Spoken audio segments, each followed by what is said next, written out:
So mga kabayan, ito yung handa namin sa Christmas party dito. Ito yung halabos na hipon. Wow, sarap.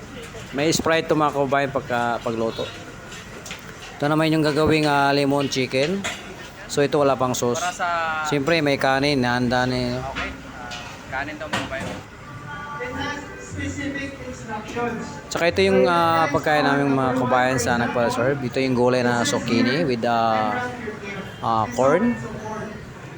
Saka siyempre ito yung beef roast beef with gravy. Wow, sarap talaga nito mga kababayan.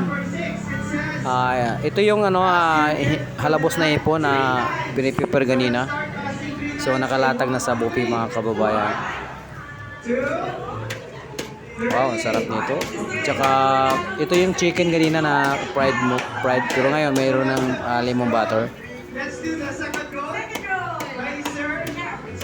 Tsaka yung dessert mga kabayan ay pandan sagu pandan mga kababayan. Wow, sarap. Ang dami niyan. Nasa nilagay sa basong maliit na parang jigger.